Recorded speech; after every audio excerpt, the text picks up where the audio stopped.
Shalom, selamat datang di Kava Ministry. Puji nama Tuhan, kalau hari ini Kava Ministry boleh kembali ada bersama-sama dengan kita semua. Semua hanya karena anugerahnya. Dan saya berharap Anda semua ada dalam keadaan sehat, penuh sukacita dan senantiasa bersyukur. Untuk yang baru pertama kali bergabung, perkenalkan saya Deborah Virginia.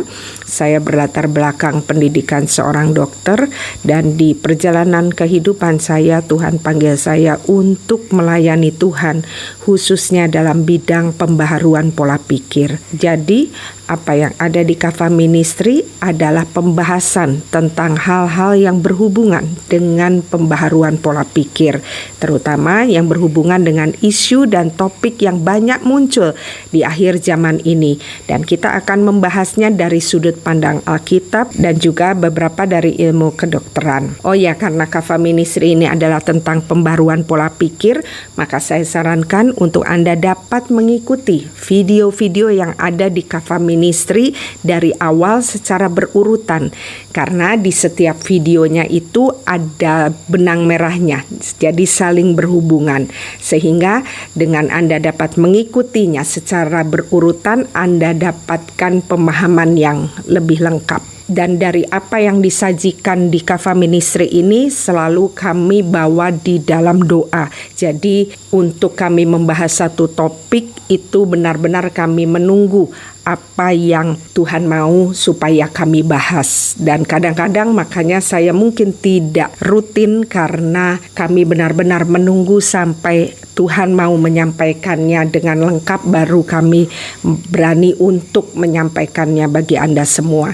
Dan di teaching seri kali ini Tuhan mau kita membahas tentang Raja Nebukadnezar. Raja Nebukadnezar ini adalah raja dari kerajaan Babilonia yang berkuasa pada sekitar tahun 605 sampai 562 sebelum Masehi. Di mana kalau kita lihat hamba Tuhan yang ada atau berpengaruh pada zaman Raja Nebukadnezar ini adalah Nabi Yeremia dan juga Daniel. Sekali lagi, karena Kava Ministry ini membahas tentang pola pikir, maka mungkin agak sedikit berbeda dalam penyampaian pesannya. Jadi saya berharap Anda dapat mengikuti videonya dari awal sampai akhir supaya Anda dapatkan pemahaman yang lebih lengkap. Oke, saya akan mulai teaching series yang ke-27 ini.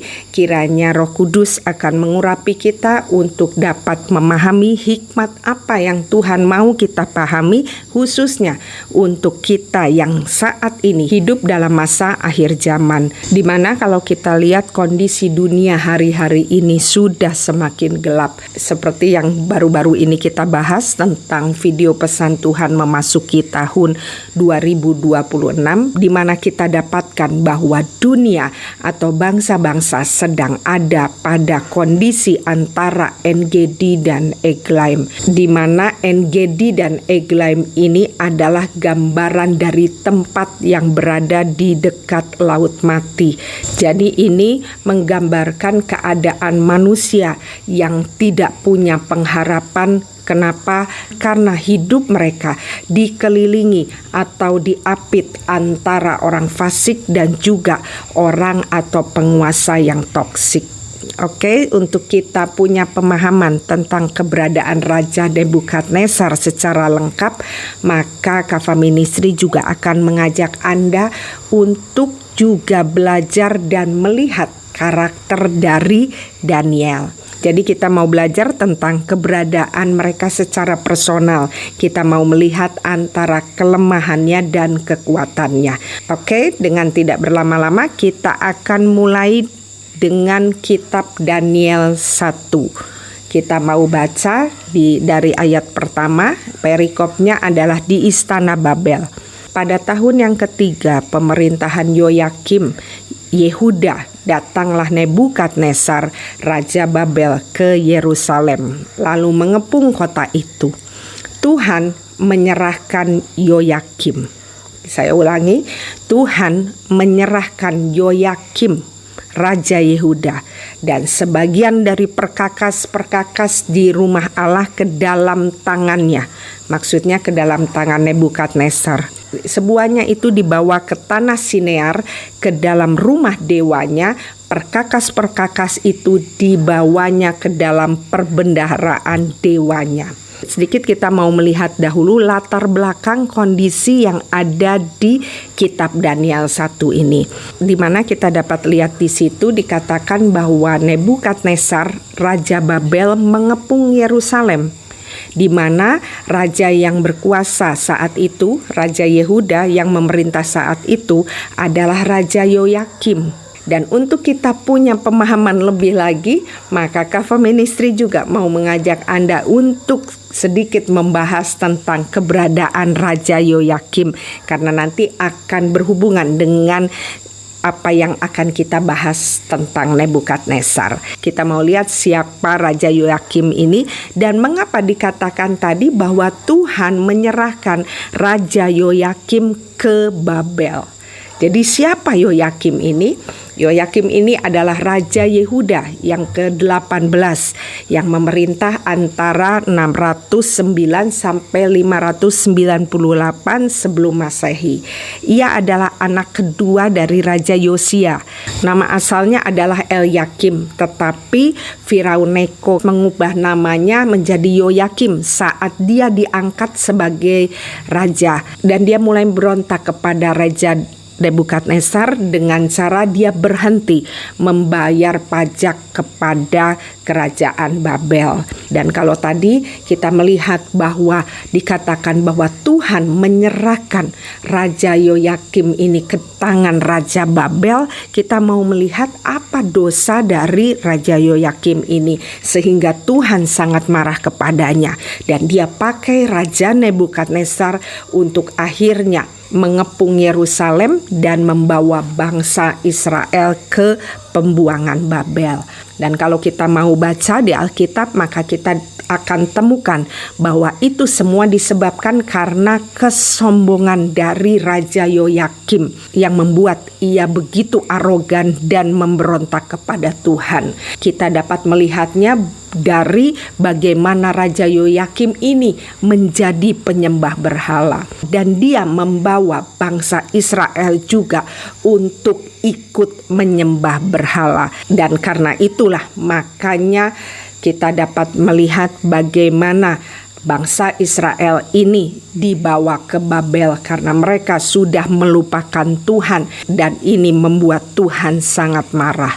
Dan kalau kita lihat sebenarnya Raja Yoyakim ini kan keturunan dari Daud, tetapi benar-benar dia tidak punya karakter yang seperti Daud. Karakternya itu arogan, sombong, bahkan dikenal dia sebagai raja yang suka menindas dan melakukan kekerasan kepada rakyatnya sendiri. Dan bahkan karena kesombongannya, saat Tuhan memakai Nabi Yeremia untuk menegur Yoyakim, apa yang dilakukan? Dia membakar gulungan kitab yang berisi pesan Tuhan untuk Raja Yoyakim. Jadi dia membakar gulungan kitab yang dibawa oleh Nabi Yeremia. Nah, dari sini kita dapat lihat ya, kenapa tadi dikatakan Tuhan menyerahkan Yoyakim. Jadi intinya karena karakter dari Raja Yoyakim yang arogan, sombong, kejam, dan berontak kepada Tuhan, serta membawa bangsa Israel menjadi penyembah berhala, itulah yang membuat Yoyakim diserahkan kepada Raja Babel. Oke, jadi kita sudah paham ya tentang latar belakang dari apa yang kita baca tadi di Daniel 1. Maka sekarang kita mau lanjutkan ayatnya. Kita mau lihat bagaimana Daniel itu bisa bertemu dengan Nebukadnezar. Lalu raja bertitah kepada Aspenas, kepala istananya, untuk membawa beberapa orang Israel yang berasal dari keturunan raja dan dari kaum bangsawan. Ya, ini orang-orang muda yang tidak ada suatu celah, yang berperawakan baik, yang memahami berbagai-bagai hikmat, berpengetahuan banyak, dan mempunyai pengertian tentang ilmu. Ya, ini orang-orang yang cakap untuk bekerja dalam istana raja, supaya mereka diajarkan tulisan dan bahasa orang Kasdim. Kalau lihat dari ayat ini, kita dapat lihat bahwa bagaimana Daniel itu bisa bertemu dengan Nebukadnezar, karena Daniel adalah termasuk rombongan dari orang-orang Yehuda yang dibuang ke Babel. Dan kalau kita lihat bagaimana Daniel itu ditaruh di istana raja, karena seperti tadi dikatakan, Nebukadnezar mencari orang-orang yang berasal dari keturunan raja atau kaum bangsawan. Dan saya membaca satu artikel yang menyatakan bahwa Daniel ini juga sebenarnya adalah salah satu keturunan dari Raja Daud, tetapi tidak dijelaskan bagaimana hubungannya. Jadi Daniel ini juga seorang bangsawan. Dan saat masa pembuangan ke Babel, saat itu Daniel itu masih sangat muda. Dan kalau kita lihat tadi dari syarat untuk siapa yang bisa bekerja di istana itu, salah satunya harus orang-orang yang tidak bercela, berperawakan baik, memahami berbagai hikmat, berpengetahuan banyak, dan berpengertian tentang ilmu. Maka kita dapat melihat bahwa Daniel ini adalah gambaran orang yang sempurna, karena sesuai dengan kriteria yang tadi diminta oleh Raja Nebukadnezar, dan Daniel termasuk di antaranya. Artinya dia benar-benar seperti apa yang Nebukadnezar mau. Untuk kita tahu lebih lagi tentang bagaimana keberadaan Daniel, kita bisa lihat di layar. Itu ada beberapa hal tentang Daniel. Saya tidak bacakan semua ayatnya di kitab Daniel ini karena panjang. Saya coba merangkumnya, tetapi saya berharap Anda dapat membaca kitab Daniel ini secara lengkap, karena kitab Daniel ini isinya sangat luar biasa. Dan semuanya ini kalau kita baca kitab Daniel ini, dikatakan bahwa Allah yang memberikan pengetahuan dan kepandaian kepada Daniel. Bahkan di antara teman-temannya, Daniel ini diberikan satu kelebihan yang luar biasa, di mana Daniel diberi hikmat tentang bagaimana mengartikan berbagai tulisan, penglihatan, dan juga mimpi. Makanya kita bisa lihat ya di Alkitab, di situ juga dituliskan bahwa Daniel itu punya kecerdasan 10 kali lebih cerdas dari orang-orang berilmu. Dan kita juga dapat melihat bagaimana kehidupan Daniel yang benar-benar menjaga dirinya dengan tidak menajiskan diri dengan santapan raja. Artinya waktu itu Daniel punya kesempatan untuk dia bisa menikmati fasilitas yang ada di kerajaan Babel. Dan kita tahu kerajaan Babel itu adalah kerajaan nomor 1 yang ada di dunia saat itu. Jadi sekalipun Daniel ini ada dalam pembuangan, tetapi sebenarnya dia ada di tempat yang terbaik dengan fasilitas yang sangat luar biasa. Tetapi kita lihat ya, Daniel ini benar-benar orang yang dapat menjaga kekudusan. Dia tidak memakai apa yang difasilitasi oleh kerajaan Babel untuk memuaskan dirinya, tetapi justru dia pakai itu untuk dia benar-benar menjaga kekudusan. Dia berpuasa, tidak memakan makanan yang lesat. Oke, tentang Daniel ini sampai di sini dahulu. Sekarang kita mau lihat tentang Raja Nebukadnezar. Kita mau lihat Raja Nebukadnezar, ayahnya bernama Nabopolassar dan ia adalah seorang pendiri kerajaan Babilonia. Nabopolassar ini sebenarnya bukan keturunan raja. Dia sebenarnya hanya seorang panglima yang memimpin pemberontakan waktu melawan kekaisaran Asyur. Dan Nebukadnezar yang ada di kitab Daniel ini adalah Nebukadnezar yang kedua. Dan Nebukadnezar yang kedua ini berkuasa atas kekaisaran Babilonia baru atau yang dikenal dengan Neo Babilonia itu antara 605 sampai 562 sebelum Masehi. Dan saat itu orang mengenal Raja Nebukadnezar ini sebagai raja yang kuat. Ini disebabkan karena bagaimana mereka melihat Raja Babel ini dapat menaklukkan kerajaan Yehuda dan mengepung Yerusalem. Jadi keberadaannya mengepung Yerusalem dan menaklukkan kerajaan Yehuda yang tadi dipimpin oleh Yoyakim itu benar-benar prestasi yang membawa dirinya semakin lagi berkuasa atas bangsa-bangsa. Nebukadnezar ini juga dikenal karena dia membangun satu tempat yang spektakuler yang harusnya rasanya tidak mungkin dibangun oleh orang di zaman itu. Kenapa? Karena sangat luar biasanya, makanya dikatakan tempat itu sebagai keajaiban dunia. Tempat apa yang dia buat? Dia membuat tempat yang namanya Taman Gantung Babilonia. Dan kalau kita lihat ya dari apa yang tadi kita bahas, dia ini pintar, tapi dia juga kejam, dan kemudian juga dia ahli strategi. Ini mirip dengan apa yang kita bahas ya tentang Dark Empat atau Dark Triad, di mana saya pernah katakan bahwa menurut pendapat saya gambaran karakter antikris itu seperti gambaran Dark Triad atau Dark Empat. Jadi dari Raja Nebukadnezar ini kita sedikit dapat melihat adanya gambaran dari Dark Triad ini, seperti yang sudah pernah kita bahas bahwa karakteristik Dark Triad itu adalah seseorang yang punya karakter NPD, juga psikopat dan Machiavellism. Ini kita dapat lihat kalau di Raja Nebukadnezar ini dari apa yang kita bisa baca di Alkitab. Di situ terlihat bagaimana dia sangat agresif dan punya ambisi yang kuat untuk menaklukkan bangsa-bangsa, khususnya tadi bangsa Yehuda, dan dia mengepung Yerusalem. Dan ia juga tidak segan untuk melakukan kekerasan atau kekejaman untuk menindas pemberontakan dan mengancam lawan-lawannya. Dan Nebukadnezar ini kita dapat lihat juga dia seorang penganut agama pagan atau penyembah berhala, dan dia berambisi juga untuk menyebarkan agamanya ke seluruh kerajaan yang dia taklukkan. Makanya kita dapat lihat bahwa Raja Nebukadnezar itu menghancurkan bait suci yang ada di Yerusalem dan memaksa orang-orang Yahudi saat itu untuk menyembah dewa-dewa Babilonia. Dan dalam mencapai kepentingan politiknya, dia juga tidak segan untuk melakukan kekerasan. Oke, sampai di sini kita mau lihat dan bandingkan antara keberadaan Daniel dan juga keberadaan Nebukadnezar, dan kita lihat ini sungguh-sungguh sangat kontradiktif, di mana kita dapat lihat bagaimana Daniel mewakili gambaran anak-anak Allah yang baik, sedangkan Nebukadnezar adalah gambaran dari karakter yang sebaliknya, karakter yang bertentangan dengan karakter dari anak-anak Allah.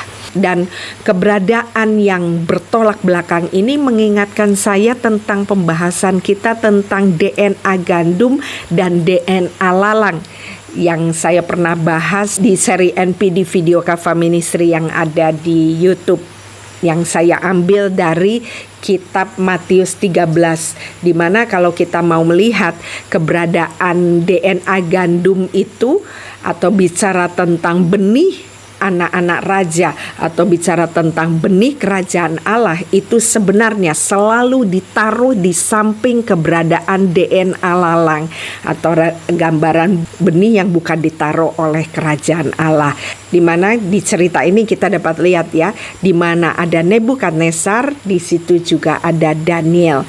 Juga di cerita-cerita yang lain kita dapat melihat di mana ada anak Tuhannya adalah Nabi Elia, ada yang namanya Isabel. Demikian juga tadi di keberadaan Yoyakim ada Nabi Yeremia. Jadi kita selalu melihat ada karakter yang sangat kontradiktif itu selalu ditaruh bersamaan. Dan saya sudah pernah membahasnya kenapa harus ditaruh bersamaan. Oke, jadi kita sudah lihat ya bagaimana keberadaan Daniel dan juga keberadaan Nebukadnezar ini benar-benar sangat kontradiktif. Dan selanjutnya kita juga mau lihat tadi selain perbedaannya, apa kesamaan antara Daniel dan Nebukadnezar. Kita dapat melihat bahwa mereka sama-sama adalah orang orang pintar dan orang berhikmat. Kenapa saya katakan seperti itu? Karena tadi kita sudah bahas tentang Daniel yang begitu pintar, tetapi kita juga mau tahu bagaimana Nebukadnezar itu juga pintar dan hebat, karena dia benar-benar saat itu dapat menguasai hampir seluruh bangsa. Dan kita bisa lihat di layar berapa besar dampak dari kerajaan Neo-Babilonia saat itu. Nah, jadi kalau kita mau lihat keberadaan Nebukadnezar itu pintar dan juga Daniel juga pintar, apa hikmah yang bisa kita ambil di sini untuk kita hidup di akhir zaman? Saya berulang-ulang berbicara seperti ini. Kita sebagai anak Tuhan, untuk kita dapat hidup berkemenangan di akhir zaman, kita perlu pintar. Yang kalau Alkitab katakan lebih detailnya yaitu perlu untuk cerdik. Mengingat kenapa? Karena penguasa toksik atau orang-orang toksik yang berkuasa di akhir zaman pun adalah orang-orang yang pintar. Alkitab mengatakan bahwa anak Tuhan itu harus cerdik seperti ular dan tulus seperti merpati. Maka untuk anak-anak Tuhan itu dapat cerdik, maka perlu yang namanya belajar. Khususnya belajar tentang kebenaran firman Tuhan. Kenapa? Karena apabila kita tidak paham apa yang ditulis di Alkitab tentang akhir zaman ini, maka kita akan diombang-ambingkan dengan berbagai-bagai pengajaran dan juga kondisi yang semakin gelap, sehingga membuat kita menjadi bingung dan alami kekalahan. Jadi sekali lagi, untuk kita dapat hidup di akhir zaman, di mana kita nanti akan menghadapi para penguasa toksik, kita sudah membahas itu tentang Eglaim. Maka gereja Tuhan atau anak-anak terang itu harus banyak belajar supaya kita dapat hidup berkemenangan. Oke, sekarang kita mau melihat apa yang terjadi dengan Raja Nebukadnezar yang ditulis di kitab Daniel ini. Dan kalau kita baca dari kitab Daniel ini, maka kita akan temukan bahwa Raja Nebukadnezar pernah 2 kali mengalami mimpi dan penglihatan yang dari Tuhan. Yaitu yang pertama ada di kitab Daniel 2, di mana kita dapat temukan bahwa Raja Nebukadnezar itu pernah alami mimpi dan penglihatan yang menggelisahkan dia, di mana di mimpi itu dia melihat ada patung yang besar dan maha dahsyat yang dibuat dari bahan yang berbeda pada bagian-bagian tubuhnya. Dan mimpi yang satu lagi itu ada di kitab Daniel 4, di mana dikatakan bahwa Nebukadnezar bermimpi tentang pohon yang sangat tinggi dan besar. Oke, sekarang kita mau membahas kedua mimpi dari Raja Nebukadnezar ini. Kita mau lihat yang pertama dahulu. Saya tidak membacakan semua ayatnya karena waktu, tetapi saya berharap setelah Anda menonton video ini, Anda dapat membaca kitab Daniel secara lengkap supaya Anda mendapatkan pengertian atau understanding lebih lagi. Kita mulai baca dulu di Daniel 2 ayat 1 ya. Pada tahun yang kedua pemerintahan Nebukadnezar, bermimpilah Nebukadnezar. Karena itu hatinya gelisah, ia tidak dapat tidur. Lalu raja menyuruh memanggil orang-orang berilmu, ahli jampi, ahli sihir, dan para kasdim untuk menerangkan kepadanya tentang mimpinya itu. Maka datanglah mereka dan berdiri di hadapan raja. Kata raja kepada mereka, "Aku bermimpi dan hatiku gelisah karena ingin mengetahui mimpi itu." Jadi kita dapat lihat di sini ya, bagaimana mimpi yang dialami oleh Nebukadnezar ini membawa kegelisahan yang membuat ia tidak dapat tidur. Dan kita mau tahu apa mimpinya. Kita langsung loncat saja ke penjelasan Daniel. Ada di Daniel 2 ayat 30-35. Kita mau lihat apa yang Daniel katakan. Kita baca Daniel 2 ayat 30. "Adapun aku, kepadaku telah disingkapkan rahasia itu, bukan karena hikmat yang mungkin ada padaku melebihi hikmat semua orang yang hidup, tetapi supaya maknanya diberitahukan kepada tuanku raja, dan supaya tuanku mengenal pikiran-pikiran tuanku." Saya ulangi, dan supaya tuanku mengenal pikiran-pikiran tuanku. Kita pegang dulu ya perkataan ini, karena Nah, ini kuncinya. Kita baca ayat 31, "Ya Raja, Tuanku melihat suatu penglihatan, yakni sebuah patung yang amat besar. Patung ini tinggi, berkilau-kilauan luar biasa, tegak di hadapan Tuanku dan tampak mendasyatkan.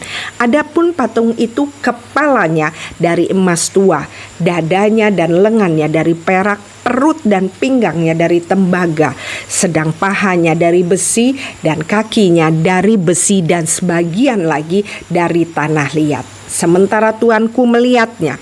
Jadi waktu Nebukadnezar itu sedang melihat patung, maka dikatakan terungkit lepas sebuah batu tanpa perbuatan tangan manusia, lalu menimpa patung itu tepat pada kakinya dari besi dan tanah liat itu sehingga remuk. Jadi patungnya hancur ya. Maka dengan sekaligus diremukkannya lah juga besi, tanah liat, tembaga, perak dan emas itu, dan semuanya menjadi seperti sekam di tempat pengirikan pada musim panas. Lalu angin menghembuskannya sehingga tidak ada bekas-bekasnya yang ditemukan. Tetapi batu yang menimpa patung itu menjadi gunung besar yang memenuhi seluruh bumi.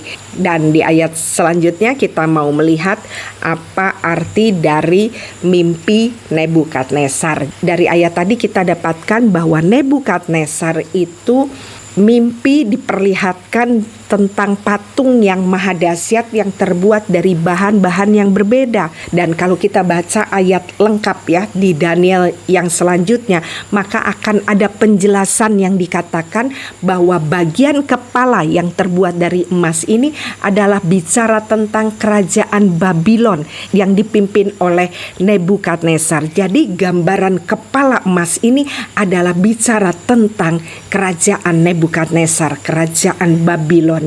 Kemudian selanjutnya di bagian dada dan lengan, patung tersebut terbuat dari perak, dan itu kalau kita baca di Alkitab dituliskan menggambarkan kerajaan Media Persia yang nantinya setelah Nebukadnezar ini jatuh akan muncullah kerajaan Media Persia menggantikan kerajaan Babylon atau Nebukadnezar. Jadi memang kalau kita mau membaca di zaman sekarang, maka mimpi dari Nebukadnezar ini adalah gambaran sejarah.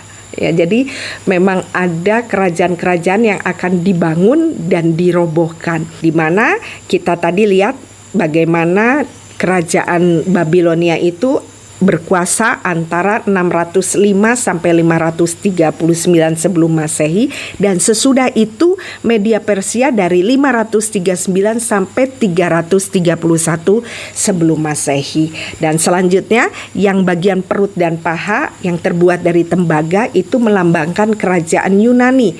Nah, kerajaan Yunani ini menurut sejarah berkuasa antara 331 sampai 146 sebelum Masehi, di mana Raja Yunani ini menggantikan Media Persia, dan ini benar-benar terbukti dari mimpi Nebukadnezar itu, di mana kerajaan Media Persia itu dikalahkan oleh kerajaan Greek atau kerajaan Yunani. Dan terakhir kaki dan jari-jari dari besi dan tanah liat melambangkan kerajaan Roma yang berkuasa antara 146 sebelum Masehi sampai 476 sesudah Masehi, yang kemudian selanjutnya akan terbagi lagi menjadi kerajaan-kerajaan yang tidak sekuat sebelumnya sampai digambarkan kerajaan-kerajaan yang ada saat ini. Seperti saat ini kita melihat ya, tidak ada gambaran kerajaan yang begitu kuat di bumi ini. Itu gambaran dari bagian dari patung-patung yang tadi kita sudah bahas. Jadi patung tadi adalah gambaran dari kerajaan yang bangkit dan yang jatuh pada masa itu. Dan ingat, waktu Nebukadnezar mendapatkan ini, dia belum mengalami itu. Kalau sekarang kita bisa paham kenapa?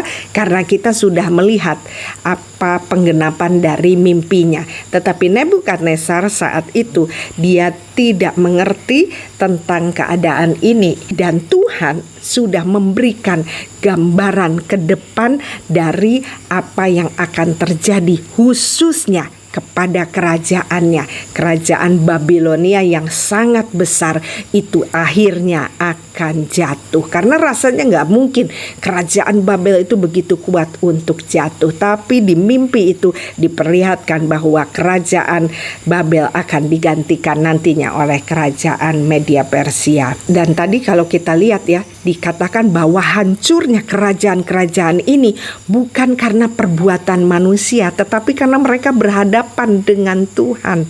Di mana dikatakan di situ di ayat 34 tadi, terungkit lepas sebuah batu tanpa perbuatan tangan manusia, lalu menimpa patung itu sehingga remuk. Jadi kita dapat melihat ya bahwa yang berhadapan dengan kerajaan-kerajaan yang besar ini adalah Tuhan. Oke, sekarang saya mau ngajak kita semua untuk masuk kepada apa yang mau Kava Ministry sampaikan tentang perubahan pola pikir. Jadi tinggalkan dahulu cerita yang mungkin selama ini selalu ada di kepala kita, bahwa ini adalah tentang sejarah dari kerajaan-kerajaan yang pernah ada di bumi ini. Kava Ministry mau mengajak kita untuk memahaminya lebih lagi dari sisi pembaharuan pola pikir.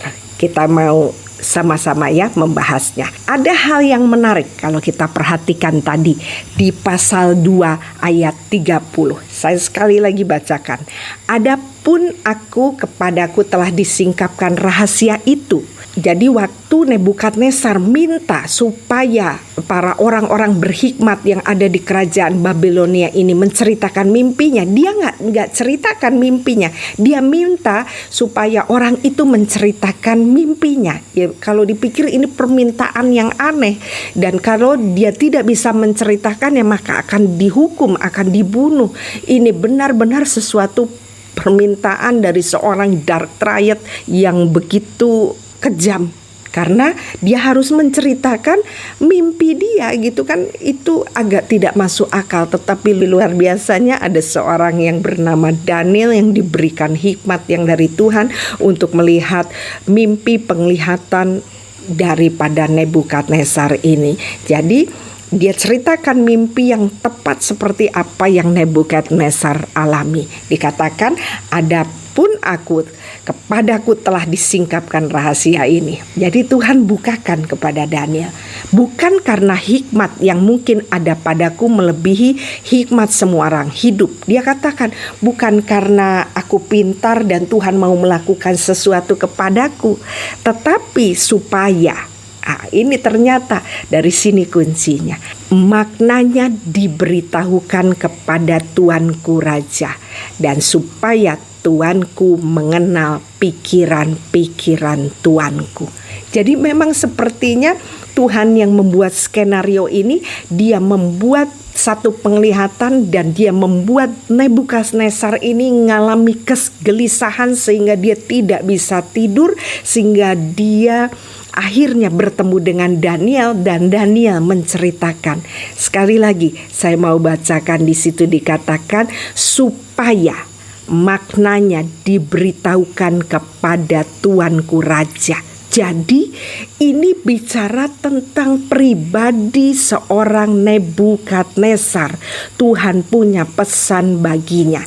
Supaya apa? Supaya Tuhan mengenal pikiran-pikiran Tuanku.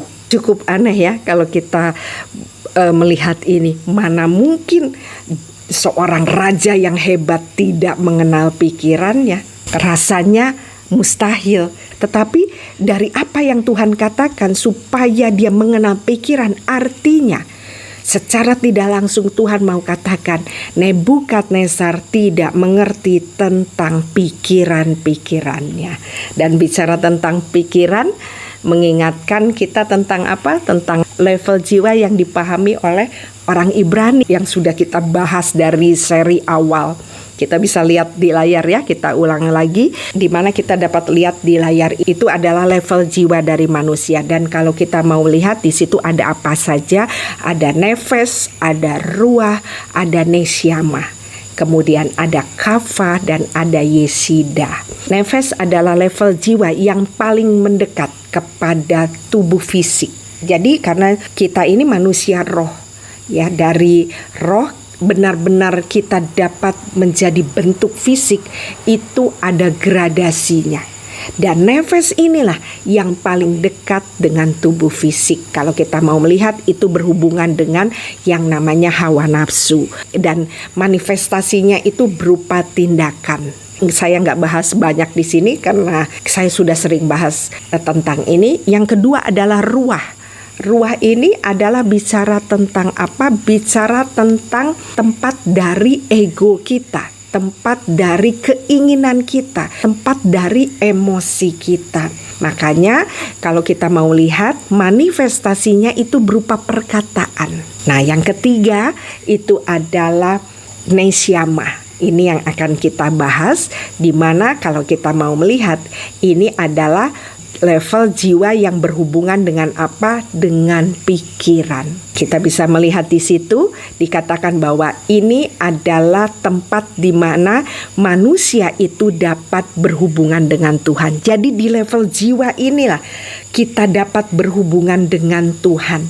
Tempat di mana kita punya intelektual atau akal budi, serta merupakan tempat di mana Allah menghembuskan breath of life, menghembuskan nafas kehidupan di tempat ini, di tempat nesyama ini.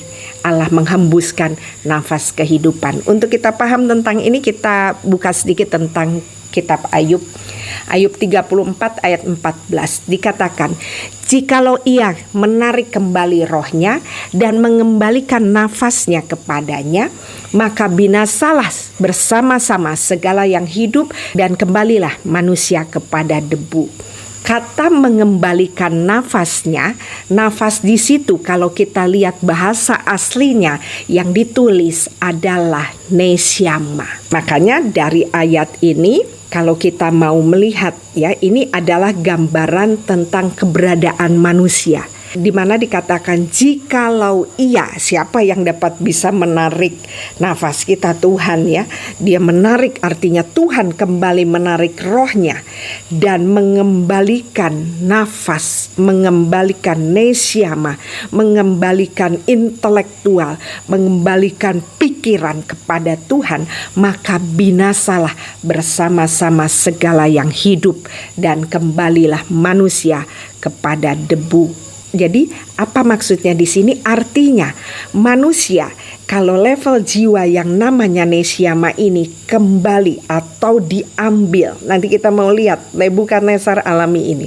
Waktu nafas atau nesyamanya diambil, maka dia akan binasa bersama-sama segala yang hidup. Di siapa yang dimaksud di sini? Yang dimaksud di sini adalah tentang makhluk hidup lainnya. Artinya manusia tanpa nesyama itu adalah sama dengan keberadaan dari binatang juga tumbuhan yang ada di dunia ini.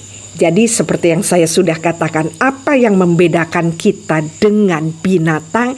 Karena kita punya yang namanya nesyama. Binatang punya yang namanya nefes, punya yang namanya ruah. Ada beberapa binatang yang punya, tetapi dia tidak punya yang namanya nesyama. Makanya yang membuat perbedaan manusia dengan binatang itu karena punya yang namanya nesyama. Dan kita lihat tadi, nesyama ini adalah tempat yang membuat kita punya kesadaran untuk dapat berkomunikasi dan terhubung dengan Tuhan. Dan kalau kita mau lihat, ya, di awal penciptaan manusia, kita tahu bahwa sesudah manusia itu dibentuk dari debu tanah, maka Allah menghembuskan nafasnya. Nah, bicara apa yang dihembuskan di sini bukan bicara nafas yang kita pahami saat ini, bukan bicara tentang nafas yang ada di paru-paru kita. Untuk lebih jelasnya kita baca aja, ya, firman Tuhannya di Kejadian 2 ayat 7. Ketika itulah Tuhan Allah membentuk manusia itu dari debu tanah dan menghembuskan nafas hidup ke dalam hidungnya. Dan yang dimaksud dengan nafas hidup di sini adalah nesyama. Jadi bukan tentang nafas yang ada di paru-paru yang membuat kita sama dengan binatang lain, tiba-tiba kita hidup, tidak. Yang membedakan dari penciptaan kita, binatang atau makhluk hidup lainnya tidak dihembuskan nafas Allah. Dalam tanda petik Neshama ini bicara apa? Kehidupan yang dari Allah, bukan kehidupan yang seperti binatang punya kehidupan. Dia bisa bergerak, bisa berjalan dan sebagainya. Bukan itu yang dimaksud. Yang dimaksud di sini adalah kehidupan yang adalah esensi Allah. Kehidupan yang adalah kekekalan. Dan tadi dikatakan di kitab Ayub, dan saat Tuhan menarik kembali, Tuhan berkuasa untuk menaruh dan menarik kembali, maka dikatakan binasalah bersama-sama segala yang hidup. Artinya tanpa Neshama, manusia akan sama wujudnya dengan makhluk hidup lainnya. Saya nggak bandingkan dengan pohon ya. Kita yang paling gampang kita bandingkan dengan apa? Dengan binatang. Tanpa Neshama, manusia akan sama wujudnya dengan binatang. Jadi sekali lagi yang membedakan manusia itu dengan binatang adalah keberadaan ini. Hanya manusialah yang dihembuskan kehidupan yang berupa Neshama ini. Makanya dikatakan tadi di waktu Neshamanya ditarik atau diambil, maka kembalilah manusia kepada debu. Artinya tanpa Neshama, manusia itu cuma debu, cuma bentuk fisik, cuma daging. Dan kalau kita lihat dari konteks ini, kita dapat melihat bahwa memungkinkan manusia itu tetap hidup, tetap bernafas, tetapi tidak punya yang namanya Neshama. Artinya tidak punya yang namanya kehidupan kekal yang dari Allah. Makanya dapat dikatakan dia itu dapat binasa. Nanti kita mau lihat di akhir, saya akan rangkum tentang Raja Yoyakim. Ya, bagaimana dikatakan binasa. Semoga sampai di sini bisa dipahami ya. Kita akan teruskan video ini. Saya berharap Anda terus menontonnya sampai terakhir supaya Anda dapat pemahaman lebih lagi. Kita kembali ke mimpi Nebukadnezar dahulu. Tadi mimpi yang pertama kan. Sekarang kita mau membahas mimpi Raja Nebukadnezar yang kedua. Itu ada di kitab Daniel 4 ayat 10 sampai 15. Kita baca ayatnya sama-sama. Daniel 4 ayat 10. Ketika aku sedang tidur, kulihat sebuah pohon yang tumbuh di tengah-tengah bumi. Pohon itu sangat tinggi, batangnya besar dan kuat. Puncaknya sampai ke langit sehingga dapat dilihat oleh semua orang di bumi. Daun-daunnya segar dan buahnya lebat sekali. Cukup untuk dimakan oleh penghuni seluruh dunia. Binatang-binatang liar berbaring di bawah naungannya dan burung-burung bersarang di dahan-dahannya. Dan segala makhluk hidup dapat makan buah-buahnya. Wah, ini pohon yang luar biasa ya, sangat dahsyat. Ayat 13, ketika aku sedang merenungkan penglihatan itu, kulihat seorang malaikat turun dari surga. Ia tampak siaga dan waspada. Dengan nyaring ia berkata, tebanglah pohon itu dan potonglah dahan-dahannya, gugurkanlah daun-daunnya dan hamburkanlah buahnya. Usirlah binatang-binatang yang berbaring di bawahnya dan burung-burung yang bersarang di dahan-dahannya. Tetapi biarkanlah tunggulnya tinggal dalam tanah. Ikatlah dengan rantai besi dan tembaga, lalu tinggalkanlah di padang rumput. Biarlah ia dibasahi embun dan hidup bersama dengan binatang-binatang serta tumbuh-tumbuhan. Biarlah hati manusianya berubah dan diberikan kepadanya hati binatang. Demikianlah berlaku atasnya sampai 7 masa berlalu. Dari ayat ini kita dapat melihat ya, ada kemarahan dari surga. Kita dapat melihat bagaimana tadi malaikat dari surga yang tiba-tiba menebang pohon dan memporak-porandakan pohon itu. Kita lanjutkan dulu ya ayatnya. Ayat 18, itulah mimpi yang kudapat. Aku Raja Nebukadnezar, sekarang engkau Beltasar, katakanlah kepadaku maknanya. Beltasar itu namanya Daniel. Sebab semua orang bijaksana dari kerajaanku tidak dapat memberitahukan maknanya kepadaku, tapi engkaulah yang sanggup, karena engkau penuh dengan roh para dewa yang kudus. Jadi kita lihat ya, kedua kalinya Daniel disuruh mengartikan mimpi Raja Nebukadnezar. Ayat 19, lalu berdirilah Daniel yang namanya Beltasar. Tercengang beberapa saat, pikiran-pikirannya menggelisahkan dia. Kita dapat melihat di sini ternyata Daniel justru yang sekarang mengalami kegelisahan, dan ini dilihat oleh Raja Nebukadnezar. Makanya dikatakan, Beltasar, janganlah mimpi dan maknanya itu menggelisahkan engkau. Beltasar menjawab, Tuanku, biarlah mimpi itu tertimpa atas musuh tuanku dan maknanya atas seteru tuanku. Ternyata saat Tuhan memberi Daniel hikmat untuk mengartikan mimpi Raja Nebukadnezar ini, Daniel benar-benar sangat ketakutan. Saya mencoba memahami apa yang dialami oleh Daniel ini. Dan saya pikir ini bukan hanya tentang mimpi yang kedua, tetapi ini berhubungan juga dengan mimpi yang pertama yang berupa patung. Dimana kalau tadi kita lihat di mimpi yang pertama, katakan bahwa patung yang maha dahsyat itu, yang gambaran kepala emasnya itu adalah Nebukadnezar atau kerajaan Babilonia. Dan kita melihat bagaimana patung itu dapat hancur karena adanya batu yang dilemparkan kepada kaki dari patung itu, membuat kepala dari Nebukadnezar yang terbuat dari emas itu pun hancur. Artinya di waktu itu Tuhan sudah memberi peringatan serius kepada Nebukadnezar.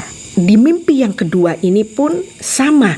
Kalau kita baca tentang pohon yang begitu besar dan tinggi serta kuat ini adalah bicara tentang Nebukadnezar. Dan kalau kita mau lihat bagaimana tadi dia dipotongnya, juga karena adanya intervensi dari surga. Artinya sudah 2 kali Tuhan serius dengan peringatan kepada Nebukadnezar. Dan yang mengerikannya, di mimpi yang keduanya ini ada konsekuensi dari apa yang Nebukadnezar lakukan. Makanya saya pikir kenapa Daniel gemetar, karena dia tahu Tuhan tidak main-main dengan Nebukadnezar. Kita mau baca ayat selanjutnya. Ternyata ini yang membuat Daniel gemetar. Inilah maknanya ya Raja, dan inilah putusan yang maha tinggi mengenai Tuanku Raja. Jadi surga sudah memutuskan ada hal yang harus diberikan kepada Nebukadnezar. Bicara tentang penghukuman apa yang harus diberikan kepada Raja Nebukadnezar. Karena tadi kita lihat kan dua-dua intervensi dari surga. Satu pakai batu, kedua malaikat yang memotong. Tuanku akan dihalau dari antara manusia, dan tempat tinggal Tuanku akan ada di antara binatang-binatang di padang. Kepada Tuanku akan diberikan makanan rumput seperti kepada lembu, dan Tuanku akan dibasahi dengan embun dari langit. Dan demikianlah akan berlaku atas Tuanku sampai 7 masa berlalu, hingga Tuanku mengakui bahwa Yang Maha Tinggi berkuasa atas kerajaan manusia dan memberikannya kepada siapa yang dikehendakinya. Saya ulangi, hingga Tuanku mengakui bahwa Yang Maha Tinggi berkuasa atas kerajaan manusia dan memberikannya kepada siapa yang dikehendakinya. Ayat 26, yang dikatakan tentang membiarkan tunggul itu berarti kerajaan Tuanku akan kembali Tuanku pegang segera setelah Tuanku mengakui bahwa sorgalah yang mempunyai kekuasaan. Jadi sebelum penghukuman itu diberikan, Nebukadnezar sudah dikasih tahu bagaimana dia nanti kembalinya. Jadi dikasih tahu kembalinya itu kalau dia mulai mengakui bahwa Tuhanlah yang berkuasa di atas segalanya. Kita lanjutkan ayat 27. Jadi ya Raja, biarlah nasihatku berkenan pada hati tuanku. Lepaskanlah diri tuanku daripada dosa dengan melakukan keadilan, dan daripada kesalahan dengan menunjukkan belas kasihan terhadap orang-orang tertindas. Dengan demikian kebahagiaan tuanku akan dilanjutkan. Dan di ayat selanjutnya kita akan lihat bagaimana apa yang Daniel katakan itu benar-benar terjadi. Ayat selanjutnya ini adalah kesaksian dari Nebukadnezar. Ingat, Nebukadnezar itu raja yang besar, yang kuat, kokoh, pintar, dan dia menguasai dunia. Kita mau dengar apa kesaksiannya. Ayat 28, semuanya itu terjadi atas diriku Raja Nebukadnezar. 12 bulan kemudian, jadi 1 tahun sesudah dia mimpi, pada waktu aku berjalan-jalan di taman, di tingkat atas gedung istanaku di Babel. Ingat, dia bikin taman gantung yang luar biasa. Saya yakin ini pasti sesuatu yang spektakuler.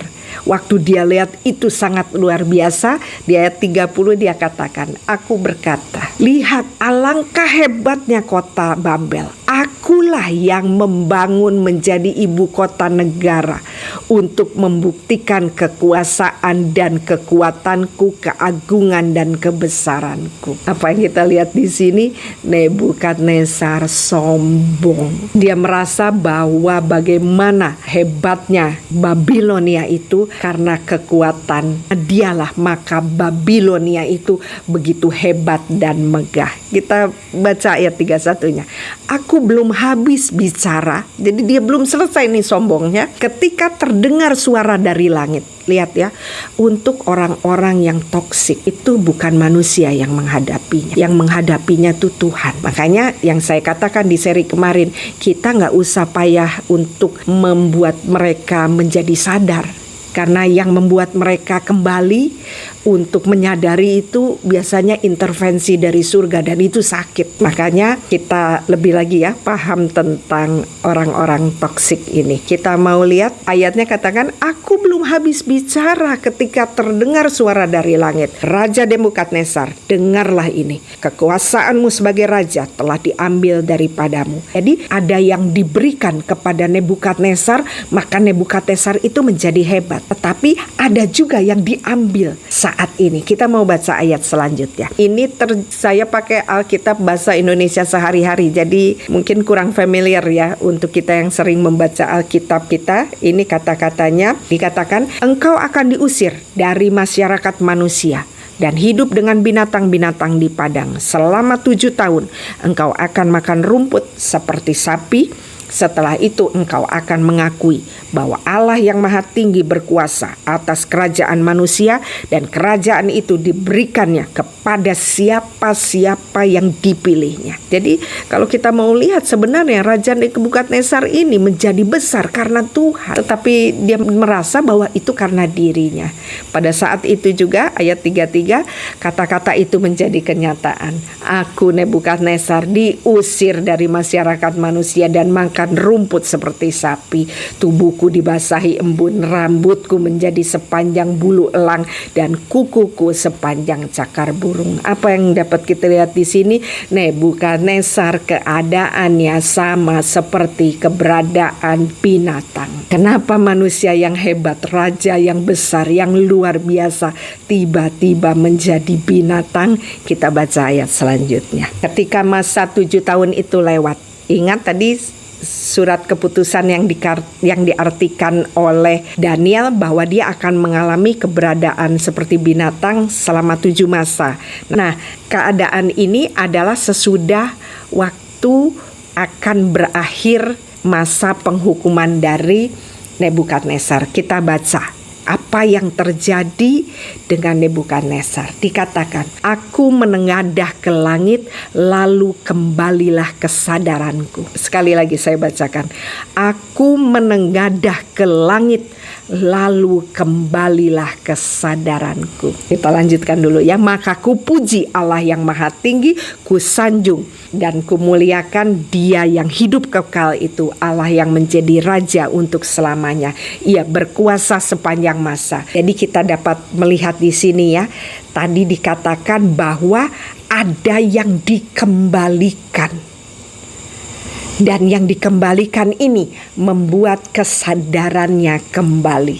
Ingat tadi di Ayub 34 ayat 14 dikatakan waktu Tuhan mengambil nafas atau nesyama dari seseorang, maka orang tersebut, orang yang tanpa nesyama ini akan menjadi seperti apa? Binatang.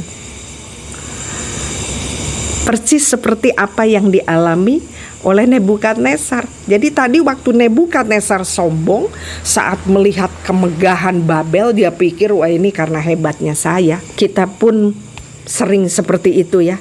Kita punya sifat sombong seperti Nebukadnezar, di mana kita merasa sudah sangat hebat karena kita bisa melakukan banyak hal. Kita lupa bahwa kita itu bisa hebat, bisa pintar karena kita punya organ tubuh yang namanya otak. Dan otak ini yang menciptakan adalah Tuhan. Dan tanpa otak kita tidak bisa untuk berpikir. Jadi kalau seseorang itu dapat menjadi hebat, menjadi pintar, bukan karena kehebatan orang itu, tetapi karena kehebatan Tuhan yang menciptakan otak yang membuat orang itu dapat menjadi pintar. Jadi dari sini saya berharap ya, di akhir zaman tidak ada anak-anak Tuhan yang sombong. Karena kita lihat tadi Nebukadnezar 2 kali alami intervensi dari surga yang mengerikan. Dan dari sini kita dapat juga melihat bahwa manusia itu masih bisa tetap hidup tanpa dia sadari dia tidak punya nesyama. Dia tetap hidup, dia tetap punya nafas. Dia menghirup oksigen dan mengeluarkan karbon dioksida. Tetapi ini bukan soal itu. Bukan soal nafas yang ada di paru-paru kita. Tetapi ini adalah bicara tentang nafas Allah yang ada di nesyama kita, yang saya sudah pernah bahas bahwa nafas atau kehidupan ini adalah wujudnya terang. Makanya kita disebut sebagai anak-anak terang, karena nafas yang dihembuskan yang dari Allah itu adalah berupa terang, berupa hidup. Bicara dia yang punya terang dan kita anaknya. Anak itu bicara bagian kecilnya. Jadi kita punya terang hidup yang ada di dalam kita. Dan kalau kita lihat tadi di ayat 33, aku Nebukadnezar diusir dari masyarakat manusia, artinya dia dijauhkan ya. Dan makan rumput seperti sapi, tubuhku dibasahi embun, rambutku menjadi sepanjang bulu elang, dan kukuku di sepanjang cakar burung. Kita bisa bayangkan ya, mungkin seperti yang digambar itu. Kita bisa lihat kondisi Nebukadnezar, dan kita tahu Nebukadnezar seperti apa luar biasanya. Raja yang megah, saya rasa juga penampilan fisiknya juga pasti sangat baik. Tetapi kita lihat apa yang terjadi, dikatakan dia terusir dari manusia menjadi seperti binatang. Apa maksudnya di sini? Ada beberapa pendapat tentang ini. Ada yang berbicara bahwa yang dialami oleh Nebukadnezar ini diterjemahkan benar-benar secara literal. Jadi benar apa yang tadi dilukiskan, keberadaan yang kita bisa lihat di gambar, itulah kondisi fisik dan juga pikiran dari Nebukadnezar, di mana gambaran fisik seperti binatang, di mana di situ dia dikatakan tidak punya yang namanya kesadaran. Nanti kita bahas ya kesadaran yang dimaksud ini apa. Jadi benar-benar ada yang mengartikan bahwa ini adalah benar gambaran seperti yang tertulis. Tetapi ada juga yang mengatakan ini berupa metafora atau lebih lagi berupa penggambaran, di mana ini menggambarkan keberadaan manusia yang menjadi binatang buas, di mana tanpa nesyama maka karakter-karakter yang binatang yang tadi kita lihat di nefas itu adalah gambaran dari di mana nafsu kebinatangan itu ada. Apa yang dimaksud dengan nafsu kebinatangan?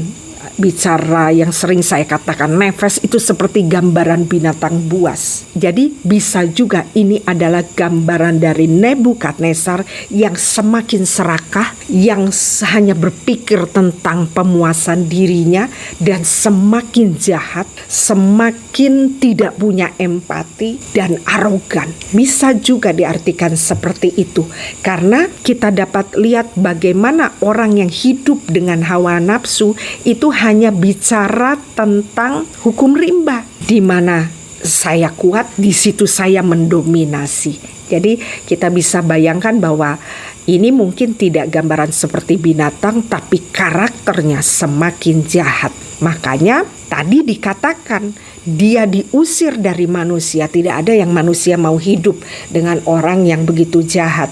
Orang-orang yang toksik ini akan diusir, akan dijauhkan dari kumpulan manusia atau masyarakat. Dan tadi juga dikatakan bahwa Nebukadnezar ini terkena embun. Artinya kalau dia terkena embun, artinya gambaran dia tidak memakai pakaian. Dan kita lihat ya, kalau binatang kan nggak ada ya, nggak pakai pakaian, kucing terus malu itu kan nggak ada. Inilah yang disebut bahwa gambaran orang-orang yang tidak punya nesyama itu tidak punya yang namanya rasa malu, sekalipun dia melakukan hal-hal yang jahat.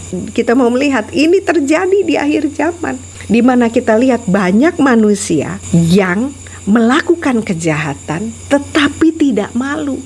Contohnya pelakor. Kita sekarang tidak pernah lihat pelakor yang benar-benar bertobat, malu dan rasa bersalah. Justru kita lihat tidak punya malu. Juga demikian dengan koruptor, gak punya juga rasa malu. Dan bahkan sekarang orang berbohong, membual dengan kata-kata yang penuh kebohongan, tidak punya rasa malu. Jadi ini seperti gambaran orang-orang yang kita banyak temukan hari-hari ini.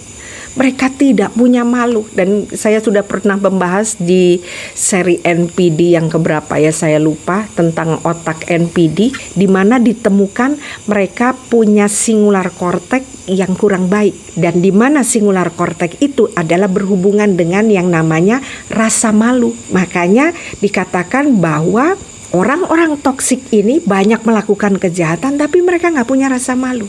Nah, bisa juga seperti itu yang terjadi dengan Nebukadnezar. Jadi kalau kita lihat di sini bisa juga Nebukadnezar ini tidak berpenampakan seperti binatang, tetapi mungkin karakter dan arogan dan sebagainya. Mungkin ini gambaran seperti yang kita bahas itu tentang Dark Triad atau Dark Empat. Mungkin dia semakin luar biasa. Kita bertemu dengan orang NPD saja sudah sangat toksik, itu sudah sangat menghancurkan.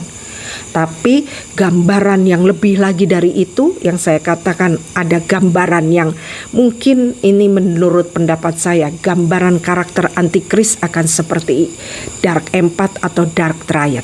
Dia punya NPD, dia punya psikopat dan Machiavellianism. Dan gambaran Dark Triad atau Dark Empat ini gambaran dari apa? Binatang buas, gambaran dari karakter binatang buas. Dan kalau kita lihat bagaimana gambaran Dark Triad ini ada di tengah masyarakat, pasti orang-orang akan menjauhi bahkan mengusirnya, karena karakternya itu dapat menghancurkan orang-orang yang ada di sekitarnya. Dan tadi kita lihat ada hal yang benar-benar menjadi titik poin perubahan dari Nebukadnezar. Di mana dikatakan apa? Dikatakan bahwa saat dia menengadah ke langit, maka kembalilah kesadarannya. Apa maknanya ini? Tadi ingat, kita sudah baca bahwa Nebukadnezar dikatakan dia itu makan rumput. Makan rumput itu bicara sesuatu yang rendah, yang ada di bawah. Manusia tanpa nesyama itu senang memuaskan diri dengan hal-hal yang rendah, dalam arti tidak punya kualitas ilahi. Apa maksud dari makan dari tempat yang rendah? atau makan rumput ini. Ini bicara tentang hal-hal yang berhubungan dengan dunia. Orang-orang yang tanpa nesyama itu senang mencari kepuasan atau kesenangan dari hal-hal duniawi. Makanya yang menjadi ayat emas dari Kava Ministry adalah Roma 12 yang berbicara tentang jangan menjadi serupa dengan dunia ini, tapi berubahlah oleh pembaharuan budimu. Kenapa dikatakan bahwa kita jangan jadi serupa dengan dunia? Jadi serupa itu bicara apa? Bicara kita makan hal-hal yang rendah, yang dari dunia, yang dunia berikan bagi kita. Makanya sebagai anak-anak Tuhan yang diberikan nesyama atau kemurnian yang dari Tuhan itu tidak boleh tercemar. Ingat tadi Daniel, sekalipun dia ada di posisi yang memungkinkan dia hidup nyaman, itu kerajaan Babel, kerajaan yang terkaya saat itu. Dia mau makan yang termahal pun disediakan. Tapi dia tetap tidak mau makan rumput. Di hadapan Daniel, kemewahan dunia itu hanya sesuatu yang rendah, yang tidak perlu dia makan. Makanya dia puasa untuk tidak memakan santapan raja. Luar biasa. Daniel menjaga apa? Menjaga nesyamanya. Dia tidak mau tercemar. Orang-orang yang suka makan di tempat rendah atau bicara tentang yang berasal dari dunia, itu pasti tidak mau untuk lihat ke atas. Tidak mau melihat perkara-perkara yang di atas. Buat mereka kebodohan. Padahal kalau kita baca Alkitab, justru makan rumput itulah kebodohan. Kita baca di Kolose 3 ayat 1-2. Karena itu kalau kamu dibangkitkan bersama dengan Kristus, artinya kalau kita itu benar-benar mau mematikan daging kita ya, kita tidak biarkan seperti tadi Nebukadnezar menjadi arogan, menjadi sombong. Tapi kita mau seperti Daniel yang mematikan kedagingannya, maka dia akan punya yang namanya roh kebangkitan. Ingat yang kemarin kita bahas di pesan Tuhan di seri terakhir, untuk kita dapat roh kebangkitan di akhir zaman, kita memang harus mengalami yang namanya kematian daging. Karena tanpa kematian daging tidak ada roh kebangkitan. Kita lanjutkan ayatnya. Carilah perkara yang di atas, di mana Kristus ada duduk di sebelah kanan Allah. Orang-orang yang tidak makan yang berasal dari dunia itu pasti akan mencari di mana Tuhan Yesus itu ada. Ayat 2, pikirkanlah perkara yang di atas, bukan yang di bumi, sebab kamu telah mati dan hidupmu tersembunyi dengan Kristus di dalam Allah. Waktu kita matikan daging, kita ada di dalam nesyama yang murni bersama dengan Kristus.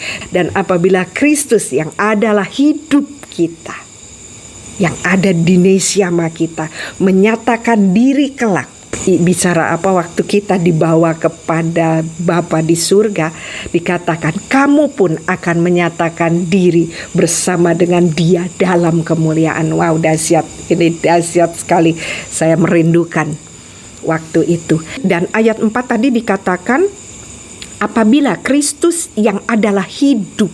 Ini bicara tentang apa? Bicara tentang yang harus ada di nesyama kita. Apabila kita punya Yesus yang adalah hidup, gambaran hidup kekal, kehidupan itu ada di dalam kita. Dan waktu kita punya yang namanya nesyama atau terang Tuhan itu, maka kita akan punya yang namanya kesadaran akan Tuhan. Makanya kalau kita lihat tadi Nebukadnezar, waktu dia lihat ke atas, dia katakan dikembalikanlah kesadaranku. Dan waktu kesadaran itu atau nesyamanya kembali, apa yang dia lakukan? Dia memuji Allah. Dari sini kita paham ya, kenapa ada orang tidak mau memuji dan menyembah Tuhan, karena ada hal yang tercemar di nesyamanya, atau bahkan mungkin nesyamanya sudah tidak ada, sudah diambil, membuat seseorang tidak dapat lagi melihat Allah dan memujinya. Kita mau baca ayat 36 sampai 37. Pada waktu akal budiku kembali kepadaku. Apa tadi? Pikirannya. Yang tadi Daniel katakan, kembalilah juga kebesaranku dan kemuliaanku untuk kemasyuran kerajaanku. Waktu kita dipenuhi nesiama kita dengan terang Tuhan, janji Tuhan, kebesaran dan kemuliaan akan kita punyai, akan kita miliki. Dikatakan apa di situ selanjutnya? Para menteriku dan para pembesarku menjemput aku lagi.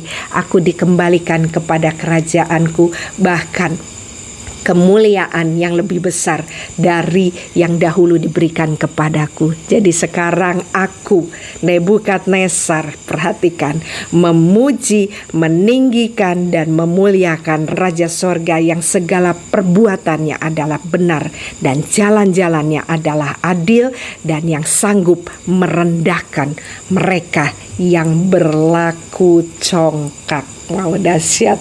Dia paham bahwa dahulu dia congkak. Jadi di sini kita dapat melihat apa?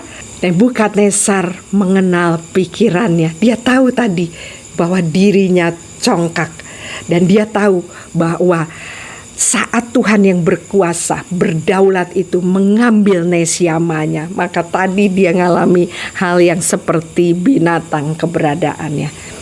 Dan dalam pelayanan saya selain bertemu dengan gambaran tadi, gambaran binatang ini secara metafor, saya juga bertemu beberapa kali dengan gambaran dari Nebukadnezar yang menjadi binatang ini secara fisik. Saya bertemu dengan orang-orang yang bagaimana perubahan benar-benar seperti binatang itu terjadi dalam kehidupannya. Benar-benar mereka menjadi orang-orang yang, ya mungkin kalau kita mau lihat sekarang gambaran seperti ODGJ ya, seperti orang yang tidak berpakaian dan berubah dari orang-orang pintar, tapi tiba-tiba berubah dari penampakan look like-nya. Jadi saya percaya dua-dua ini dapat kita terima apa yang dipahaminya ya, baik secara literal juga secara metafor. Dan sekarang kita mau kembali lagi supaya kita benar-benar paham. Kita mau baca Daniel 2 ayat 30. Adapun kepadaku telah disingkapkan rahasia ini, bukan karena hikmat yang mungkin ada padaku melebihi hikmat semua orang yang hidup, tetapi supaya maknanya. Artinya Daniel ngomong supaya Tuhan kasih tahu ke aku, supaya aku dapat memberitahukan kepada Tuanku Raja, dan supaya Tuanku, ingat tujuan Tuhan di awal, mengenal pikiran-pikiran Tuanku. Jadi setelah Nebukadnezar ini mengalami transformasi, di mana dia mengenal pikirannya, ini terjadi di usia dia sudah tua, dan beberapa lama sesudah itu dia meninggal. Jadi kita lihat Nebukadnezar itu benar-benar alami yang namanya transformasi. Oke, saya akhiri dengan saya membuat satu gambaran supaya kita punya pemahaman lebih lagi tentang apa yang kita bahas hari ini.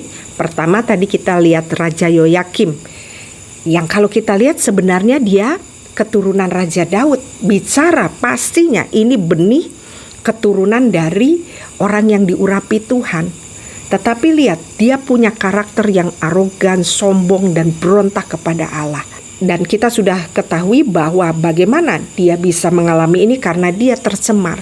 Dia bergaul dengan Firaun, dengan Nebukadnezar, dengan banyak orang-orang yang bertentangan dengan Tuhan, membuat dia tercemar. Dan dari sini kita sudah mulai paham ya, kenapa Yoyakim menjadi seperti ini. Padahal dia punya benih yang baik. Itu hanya terjadi karena apa? Karena dia makan rumput. Dia makan yang berasal dari dunia. Dia tidak menjaga kemurnian. Dengan apa? Dia menerima tawaran Raja Firaun. Dia berkompromi dengan Nebukadnezar, bergaul dengan raja-raja yang bertentangan dengan Allah. Kita lihat kenapa Yoyakim menjadi seperti ini, karena dia menjadi serupa dengan dunia. Dia tidak menjaga nesiamanya. Akibatnya rohnya, di mana tempat terang itu nesiamanya padam. Bahkan dikatakan dia pun menyembah berhala, bahkan juga menyuruh bangsa Israel menyembah berhala. Percampuran inilah yang membuat nesyamanya padam. Karena kita tahu tadi ya, nesyama itu gambaran tentang hidup, dan hidup adalah terang. Jadi kita mulai paham ya tentang perkataan jangan padamkan roh. Itu bicara tentang nesyama. Makanya waktu Daud jatuh dalam dosa dengan Betseba, apa yang dia takutkan? Yang pertama dia minta, jangan ambil nesyama daripadaku. Itu yang dia takutkan. Makanya Tuhan tahu, Daud mengerti tentang pikirannya, maka Tuhan mengampuninya. Dan nesyama yang padam inilah yang membuat manusia toksik itu sekarang banyak di mana-mana. Gambaran manusia yang arogan, yang sombong, yang hidup dengan hawa nafsu. Dan nesyama yang padam itulah yang membuat manusia punya karakter-karakter yang toksik, yang gambaran arogan, sombong, kejam, seperti gambaran tadi Raja Yoyakim. Dan apa yang dilakukan oleh Tuhan, ingat ya, orang toksik selalu berhubungan dengan keputusan yang dari Tuhan. Jadi kalau Anda hidup dengan orang toksik, Anda tidak usah pusing bagaimana membalasnya. Anda hanya tetap tenang, berdoa, memperbaiki diri. Orang toksik itu berhadapan dengan Tuhan. Dan apa yang dilakukan Tuhan? Memberikan Raja Babel, Raja Nebukadnezar. Dan kita lihat dia tidak sempat dibuang ke Babel karena waktu pengepungan itu dia ditemukan mati dan mayatnya tidak dikuburkan layaknya seorang manusia. Bukan layaknya raja aja, layaknya manusia aja enggak. Dia dibuang mayatnya di luar pintu gerbang. Manusia tanpa nesyama tidak ada harganya. Makanya pentingnya kita untuk tahu tentang nesyama. Tuhan sayang dengan Yoyakim, dia kirim siapa? Nabi Yeremia. Kita jangan marah, kenapa Tuhan gak adil? Kenapa Tuhan gak bela anaknya? Dia kirim Nabi Yeremia. Tetapi percampuran itu sudah terlalu kuat. Yang membuat apa? Dia membakar gulungan pesan Tuhan yang diberikan oleh Nabi Yeremia kepadanya. Ini sesuatu yang sangat arogan. Padahal kalau kita lihat dia keturunan dari Raja Daud, tetapi tercemar oleh pengaruh dunia. Hati-hati, jangan kita nyaman, aku udah Kristen, aku udah anak Tuhan, aku udah dibaptis. Tanpa Anda menjaga nesyama, kita bisa seperti Raja Yoyakim. Untuk itu pentingnya untuk kita menjaga nesyama kita. Dan tadi kita juga sudah lihat bagaimana Nebukadnezar yang sangat sombong dan dia ditegur oleh Tuhan lewat mimpi dan penglihatan yang diartikan oleh Daniel. Kita mau lihat sedikit tentang perjalanan dari Nebukadnezar ini. Nebukadnezar diangkat menjadi raja sekitar usia 25 tahunan dan dia mendapatkan mimpi yang pertama itu di usia 30. Dan Tuhan pakai Daniel untuk memberitahu apa yang Tuhan mau kerjakan dalam hidup Nebukadnezar. Makanya Daniel katakan untuk supaya Tuanku mengenali pikiran-pikiranmu. Pikiran-pikiranmu bicara tentang nesyamanya Nebukadnezar. Tetapi ternyata di mimpi pertama Nebukadnezar belum mengerti tentang yang namanya pikiran atau nesyama. Makanya kalau kita baca di ayat Daniel 3 itu kita temukan bahwa sekitar usia dia 50-an itu justru Nebukadnezar membuat patung dirinya. Dia buat patung yang begitu besar dan dia minta semua yang ada di kerajaan Babel menyembahnya. Bayangkan, sudah ditegur tapi bukannya bertobat tapi makin besar. Kenapa? Karena dia gak paham. Akibatnya dari kejadian ini apa? Ada orang-orang temannya Daniel yang tidak mau menyembah. Ada Sadrak, Mesak, dan Abednego. Dan akhirnya apa? Dimasukkanlah dia ke dapur api. Dan sebenarnya dengan mata kepala sendiri dia melihat bahwa waktu Sadrak, Mesak, Abednego dimasukkan ke dapur api, dia lihat orang-orang ini tidak terbakar. Bahkan dia katakan ada satu orang lagi yang menemani mereka. Artinya sebenarnya dia bukan hanya dilihatkan penglihatan di mimpi, penglihatan secara fisik, dia melihat juga. Jadi Tuhan itu terlalu sabar untuk membawa seseorang kembali kepadanya, itu terlalu sabar. Kita saja yang selalu menilai Tuhan itu jahat. Kita lihat ya apa yang luar biasa dari perjalanan Nebukadnezar yang sebenarnya tidak layak dia. Kemudian apalagi yang terjadi di mimpi yang kedua, itu di sekitar usia 70 mengarah ke 80, dia 82 atau 83 dia meninggal. Di usianya tidak terlalu panjang umur dari Nebukadnezar ini. Sebelum kematiannya dia diberi mimpi lagi tentang apa tadi, pohon, dan dia ngalami pengalaman yang mengerikan. Dia ngalami yang namanya understanding.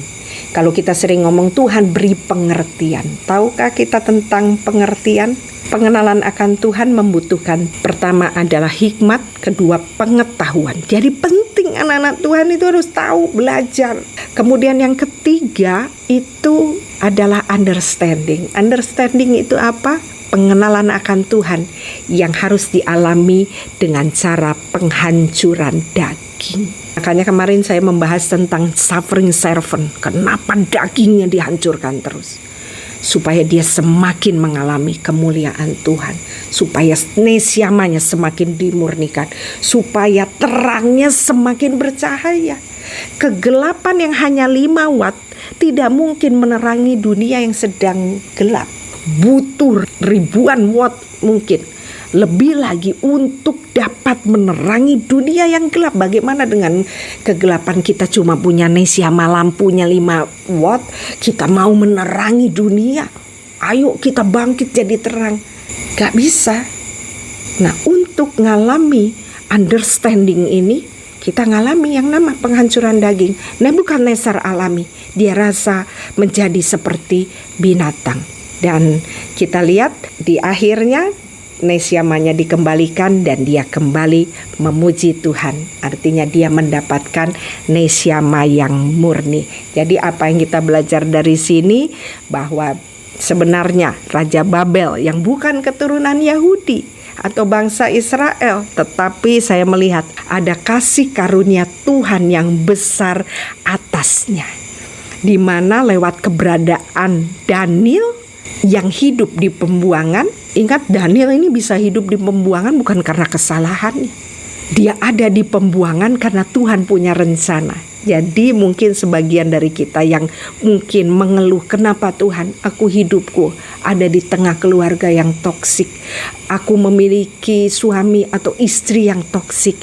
Jangan komplain, Tuhan punya rencana. Daniel di pembuangan bukan kesalahannya, kesalahan Raja Yoyakim. Tetapi Tuhan mengantarkan Daniel untuk mendampingi siapa? 4 raja-raja besar yang ada di zamannya. Luar biasa kita dapat melihat dari kehidupan Daniel. Nah, jadi jangan marah kalau kita bertemu dengan DNA lalang. Memang Tuhan taruh kita karena Dia mau lakukan sesuatu baik buat kita dan juga baik buat Nebukadnezar. Jadi kita lihat ya bagaimana Nebukadnezar akhirnya mengalami yang namanya transformasi, dan maksud Tuhan yang mengenalkan dia tentang pikiran-pikiran tercapai. Jadi rancangan Tuhan itu tidak pernah gagal. Jadi sekarang kita paham ya bahwa kita ini punya yang namanya nesiama di dalam hidup kita. Dan tugas kita apa? Tugas kita menjaganya supaya tidak tercemar. Karena apa? Karena ini adalah tempat di mana hartamu itu berada. Ini adalah sesuatu yang sangat berharga yang tidak bisa dibeli, ditukar dengan apapun. Apa itu kehidupan? Apa itu terang Tuhan? Saya berharap dengan kita mengerti tentang ini, saya rindu untuk yang menonton video Kava Ministry ini mulai memahami pikiran-pikiranmu. Tidak kenal, tidak sayang. Hari ini Anda sudah mengenal tentang Nesiama, tentang pikiranmu. Ayo, kalau kita kenal, kita sayangi, kita jaga. Kenapa? Ini mahal. Hidup di akhir zaman, kita harus punya Nesiama yang terjaga, yang tidak tercemar.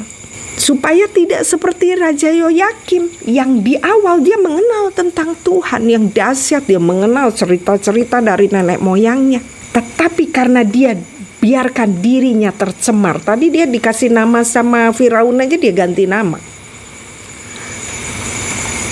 Akibatnya apa? Dia bergaul dengan Nebukadnezar, dengan orang-orang yang berontak kepada Tuhan. Akibatnya apa? Dia tercemar. Jangan main-main dengan yang namanya bercampur dengan dunia. Dan waktu dia tercemar, dia hanya menjadi apa?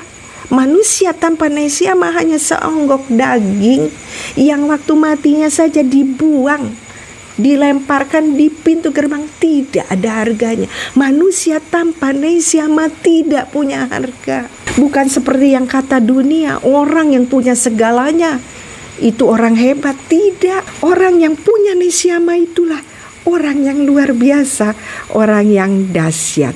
Oke, semoga apa yang kita bahas hari ini dapat memberkati Anda semua. Dan selanjutnya mungkin di beberapa seri ke depan saya masih akan membahas tentang Daniel dan Nebukadnezar. Terima kasih atas perhatiannya. Sampai bertemu di seri selanjutnya. Dan apabila Anda diberkati dengan video ini, bisa Anda sharekan kepada keluarga Anda, sahabat, kerabat, atau komunitas Anda, supaya semakin banyak orang yang alami pembaharuan pola pikir, sehingga anak-anak Tuhan akan menjadi terang yang ajaib di akhir zaman, yang dapat menerangi kegelapan dunia yang saat ini sedang masuk ke dalam yang namanya kegelapan. Sampai jumpa di seri selanjutnya. Dan sekali lagi terima kasih atas supportnya. Kiranya Tuhan membalas semua kebaikan hati dari para sahabat Kava Ministry. Sampai jumpa di seri selanjutnya. Tuhan Yesus memberkati.